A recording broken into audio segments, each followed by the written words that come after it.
Hello and welcome to Deep study. তো যারা SSC GD constable 2024-এর যে প্রিলি এক্সাম সেটা দিয়েছিলে, তো সেটা কিন্তু আবার নতুন করে সেই এক্সাম হবে কিছু কিছু জায়গায়। কোন কোন জায়গা তা নিয়ে দেখো, নতুন একটা important notice GD constable examination 2024, দেখো রি এক্সামের তোমার নোটিশ দিয়েছে কবে না, 20 মার্চ 2024। ঠিক আছে, একদম লেটেস্ট নিউজ যদি এসএসসির নতুন ওয়েবসাইটটাতে যাও।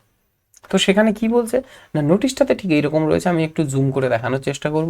নোটিশটাতে যেটা বলা যে the computer based exam for constable GD in central arm police force বা CAPFS SSF rifleman GD in Assam rifle examination 2024 was conducted by the commission from 2024 অর্থাৎ তোমার ফেব্রুয়ারির 20 তারিখ থেকে মার্চের 7 তারিখ পর্যন্ত এক্সাম হয়েছে, প্রায় 17 দিন ধরে, 15 দিন ধরে, সরি। তো সেই এক্সামটা কি হয়েছে না, however due to the venue specific technical reason noticed in the review of aforesaid examination, a need has been felt to hold re-examination অর্থাৎ নতুন করে এক্সাম নেবার একটা মানে প্রয়োজন দেখা দিয়েছে of candidates of the certain venues date or shift।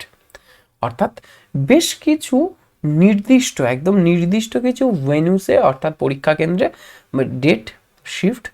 তারপর কি বলছে, the list of such venues along with date shift of re examination is attached as annexure. অর্থাৎ এর সঙ্গে তোমার অ্যাটাচ করে দেওয়া হয়েছে নোটিশটার সঙ্গে, সেই লিস্টটাও আমি নিচে দেখাবো। কি বলছে সেকেন্ড পয়েন্টে, কি বলছে, the in view of the above the commission has to decide the conduct রি এক্সামিনেশন অন 30/3/2024 অর্থাৎ মার্চের 30 তারিখে, অর্থাৎ আর কিছুদিন পরে, সপ্তাহ দেড়েক পরে আবার কিন্তু নতুন করে সেই এক্সামগুলো নেওয়া হবে for those candidates who had appeared for the examination on the dates venue shifts mention in annexure. অর্থাৎ সেই ডেটে, সেই শিফটে, সেই ভেন্যুতে যে এক্সামগুলো হয়েছিল শুধুমাত্র সেইগুলো, অর্থাৎ যারা অন্য অন্য এক্সাম দিয়েছিলে তাদের চিন্তার কোনো খুব একটা কারণ আছে বলে এই নোটিশে তো মনে হচ্ছে না। এখানে কি বলছে, the candidates are request to visit the websites of the commission at a regular intervals for further updates. অর্থাৎ ঠিকঠাক তারপরে কিন্তু নতুন আপডেট জানিয়ে দেবে, আপাতত কোনো আপডেট দেয়নি। নোটে কি রয়েছে না, only those candidates who appear earlier in the computer based examination for GD constable GD in central arm force police force SSF and rifleman in Assam Rifle Examination 2024 conducted by the Commission from 2024 to 7/3/2024 will be permitted to appear the re-examination. Okay, লিস্টটা দেখে নিই, এখানে অ্যানেক্সারে list জুড়ে দিয়েছে। দেখো এখানে এখানে বলেছে শিফট 2-তে যারা ছিল, শিফট 4-এ যে যারা ছিল, এই যে 5-3-এ যাদের ছিল, 7-3-এ যারা ছিল কানপুরে, তো ম্যাক্সিমাম এখানে আমি যেটা দেখছি সেটা হচ্ছে সবই এখানে রয়েছে সিআর। ওকে, এই সেন্টারগুলো সব সিআর। এখানে একটা এনআর রয়েছে বা নর্দার্ন রিজন একটা রয়েছে, এখানে নর্থ ইস্টার্ন রিজন রয়েছে, আবার সেন্ট্রাল রিজন রয়েছে। তাহলে মেনলি সিআর, এনআর, এনইআর অর্থাৎ নর্থ ইস্টার্ন রিজন। আর কি কি রয়েছে, আর কিন্তু বেশি নেই। ওকে, এটা কিন্তু 40 পর্যন্ত, টোটাল 81খানা সেন্টারের এখানে লিস্ট দিয়েছে। ওকে, এই দেখো এনআর গাজিয়াবাদ, এই যে ইআর একটা রয়েছে সেটা কোথায় না হাজারিবাগে। ঠিক আছে, ইআর ইস্টার্ন রিজন, আমি যেহেতু আমাদের এটা ইস্টার্ন রিজনে পড়ে, তোমার ইস্টার্ন রিজনে কিন্তু এই একটাই রয়েছে, ইয়ারে একটাই রয়েছে, সেটা 5 তারিখে যাদের এক্সাম হয়েছিল 4 নম্বর শিফটে অর্থাৎ 143 জনের, তাদেরকে আবার রি এক্সাম দিতে হবে। ক্লিয়ার হলো?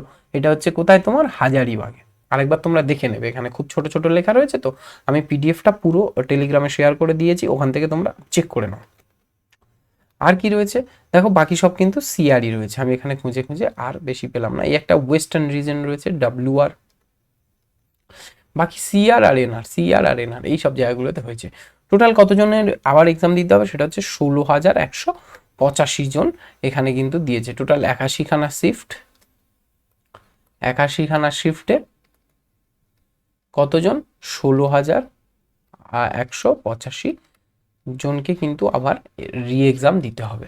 ওকে, তো তার মধ্যে তোমাদের অবশ্যই নতুন কোনো আপডেট এলে আমি জানাবো। তোমরা তার জন্য দীপ স্টাডি চ্যানেলটাকে তোমরা সাবস্ক্রাইব করে রাখতে পারো। আর এই ফুল নোটিশটা আমি কিন্তু এই টেলিগ্রামে দিয়ে দিয়েছি, এখান থেকে তোমরা ডাউনলোড করে নিতে পারো। আর যাদের টেলিগ্রাম নেই বা যে টেলিগ্রামে জয়েন করতে চাও না, তারা সিম্পলি এই ভিডিও ডেসক্রিপশনে লিঙ্ক দেওয়া রয়েছে, সেখান থেকে ডাউনলোড করে নিতে পারো খুব ইজিলি। তবে ওদের ওয়েবসাইটসটা তো এখন মানে এসএসসির নতুন ওয়েবসাইটস তো, আর এসএসসির ওয়েবসাইটস অনেক সময় জাম থাকে, তো যদি সেখানে সার্ভার কোনো প্রবলেম হয় ডিরেক্টলি টেলিগ্রাম থেকে ইজিলি ডাউনলোড করে নিতে পারো। দেখা হচ্ছে নেক্সট ভিডিওতে, নতুন কোনো আপডেট দিলে আমি অবশ্যই তোমাদের সঙ্গে সেটা শেয়ার করে দেবো। ঠিক আছে, ভিডিও না হলেও টেলিগ্রামে খুব আগেই আমি শেয়ার করে দিই ব্যাপারগুলো। দেখা হচ্ছে নেক্সট ভিডিওতে, বাই।